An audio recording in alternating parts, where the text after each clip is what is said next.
Tutti conoscono gli effetti delle droghe, ma nessuno si sofferma mai sull'effetto che possono dare l'amore, l'affetto e la vicinanza a una persona che fa o ha fatto uso di sostanze. Nessuno si interessa del perché queste persone iniziano a farne uso, ma sono pronte a scansarle e a giudicarle.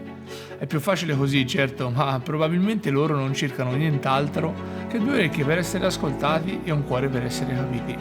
Questo è quello che noi di Love Project abbiamo percepito in questi 2 giorni insieme a loro.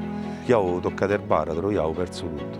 Avevo perso la compagna mia, avevo perso mia figlia, avevo perso il lavoro, avevo perso l'affetto di mia madre e di mia sorella che non mi potevano vedere. Quando l'obiettivo è drogarsi, le soluzioni le trovi, le cose le fai.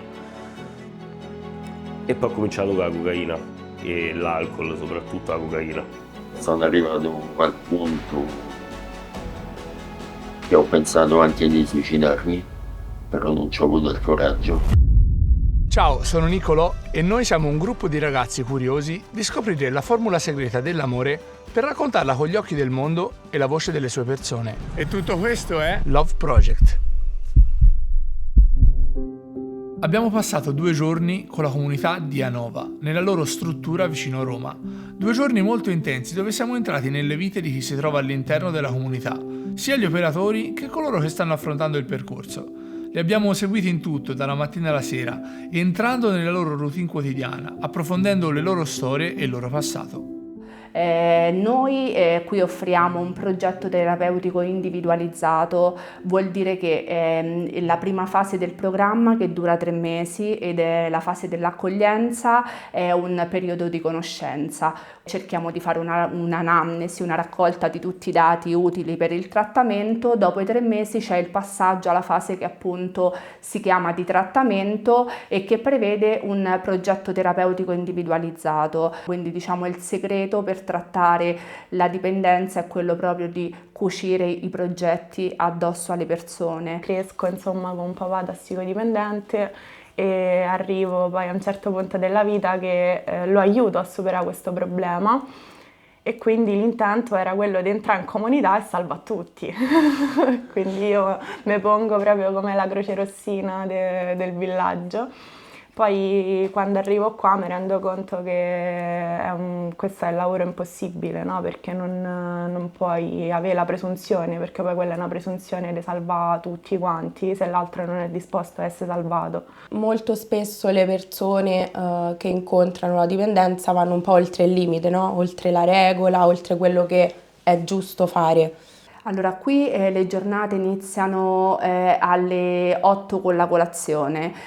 Dopo la colazione tutti si collocano nei propri settori di appartenenza. Praticamente già dal giorno prima le persone sanno esattamente che cosa dovranno fare in quella giornata e in compagnia di chi.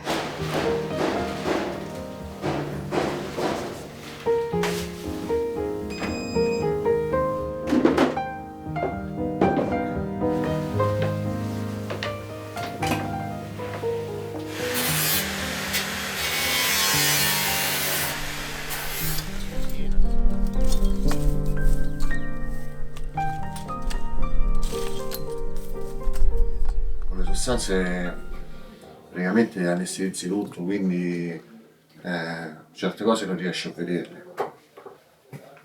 Non vedremo la forza noi stessi, non vedremo le potenzialità che abbiamo, quindi quello è il discorso, è il succo del discorso alla fine, capito? E ritrovato tutte queste cose che abbiamo perso, è strana. 6-7 anni fa, come ho detto, lavoravo nel mondo della ristorazione e purtroppo ho visto cose che non avrei voluto vedere da 22enne qual ero. Ho visto un paio di clienti stare veramente tanto male davanti ai miei occhi. Questo mi ha spaventato molto perché non ero consapevole di quello che stava succedendo, visto che ero molto piccola. E quando ho preso coscienza di quello che era successo in quel momento, mentre lavoravo, mi ha dato una scarica che mi ha fatto capire che io potevo in qualche modo aiutare queste persone. E quindi questo mi ha dato una forte motivazione. il pregiudizio deriva dalla poca conoscenza che si ha, oppure magari dall'immagine della persona tossica per strada che va a cercare soldi, comunque gli eroinomani di una volta. E si è creato proprio un'immagine come se loro fossero solo la dipendenza, come se la persona fosse solo la sua tossicodipendenza. Non è questo. Quando noi vediamo la persona in una determinata categoria ci perdiamo l'interezza della persona in sé, quindi quella è un disturbo, perché la tossicodipendenza è un disturbo, ma la persona non è il disturbo, la persona è la persona. Il pregiudizio è la cosa peggio che c'è sta, la marchiatura. Ritorni al paese, quello si è fatta la comunità, no? Chissà che ha fatto, quando tu magari non sai che io comunque partendo per la comunità ci ho messo la faccia, scusate pure le palle ci ho messo comunque il coraggio, lasciando quello che stavo a lasciare. A me mi è successo una cosa che la prima volta che andai a prendere, era la prima volta che andavo a prendere mia figlia a scuola. Era tanto che mancavo, erano 7-8 mesi. E d'amblè sono ripiombato davanti a scuola, no? Sai, con tutte le mamme, e io sempre nella mia educazione, buonasera. Oh, ci fosse stata una che mi ha guardato là in faccia, chi guardava per terra, chi si girava, io sono l'untori, ti ricordi untori, no? C'erano anche mamme, sì, comunque, che approvavano, cioè erano contente di quello che stavo a fare, ma la maggior parte m'hanno schifato proprio, capito? E quel giorno ho detto, oh, porca miseria, se questa è la prima uscita così, figuriamoci dopo.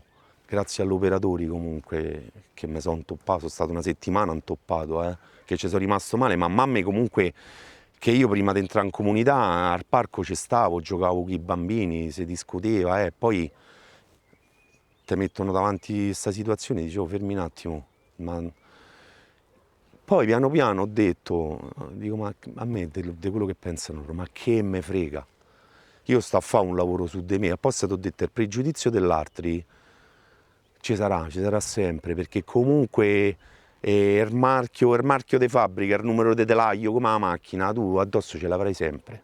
Bravo. Stare a te, non dagli il potere a queste persone comunque di starti a colpire su un percorso che tu hai fatto importante e di non sbatterlo in faccia ogni volta che ti vedono, capito? Cioè non ti devi concentrare su queste persone, perché queste persone saranno sempre così, ne potrai cambiare, manco se i fondi e rifai un'altra volta, ce l'avranno sempre il pregiudizio. Se tu parli con loro, tanti ti dicono io voglio la normalità. Che cos'è la normalità? Per loro la normalità è non fare uso di sostanza, non mettere al primo posto sempre e solo l'alcol, la sostanza o la dipendenza in sé per sé ti porta a perdere rapporti averi, economici, anche dal punto di vista salute, cioè è un po' questo, è un po' deumanizzante a volte, soprattutto se non ti fermi in tempo. Io ho sempre calcolato che gli altri stavano sempre uno scalino sopra di me. E questo fino a di recente, fino a quando non sono entrato qui. E quindi ecco, questo qui è stato uno dei tanti fattori che mi ha portato a me e più bevevo e più andavo avanti, più mi piaceva, fino al punto che non sono arrivato a bevermi il colluttorio perché non avevo niente. Io mi alzavo la mattina e la prima cosa che facevo mi attaccavo alla bottiglia del vino. Poi dopo mi dava sempre più euforia, mi dava sempre più forza, mi sentivo bene e quindi andavo avanti fino a quando il fisico non me lo richiedeva proprio l'alcol. Se io non bevevo, tremavo e quindi lo usavo per lavorare, lo usavo per andare in giro, con l'alcol mi sentivo lucido. Però mio padre era un tipo che beveva, ritornava a casa sempre, la maggior parte delle volte sempre ubriaco, metteva le mani addosso a mia madre e io sono arrivato al punto che ho pensato anche di suicidarmi, però non ci ho avuto il coraggio. Dopo anni e anni di alcolismo ho toccato più volte il fondo e poi alla fine ho detto basta. Ho deciso io di venire perché proprio non gliela facevo più. O venivo o entravo qui o morivo.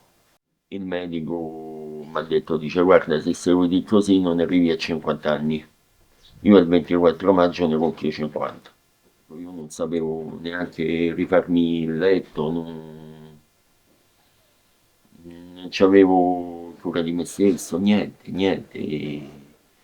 E con gli utenti piano piano, l'equipe, guarda devi far così, ci sono voluti mesi.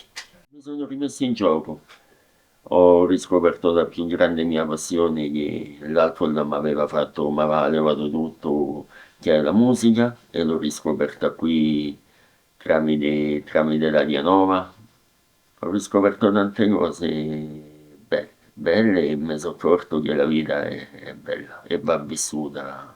Finita la prima giornata, ragionavamo sulla fortuna che abbiamo nel poter vivere esperienze di questo tipo e nel raccontare sempre più realtà che spesso rimangono nell'ombra. Condividerle è un vero onore per noi di Love Project, anche se questo richiede molto impegno, soprattutto economico. Il progetto è autofinanziato e ogni storia che raccontiamo è un passo verso una società migliore e più attenta all'inclusione. Perciò se vuoi unirti a noi nel nostro impegno, abbiamo lanciato una campagna di crowdfunding. Puoi trovare il link in descrizione, il tuo aiuto fa la differenza.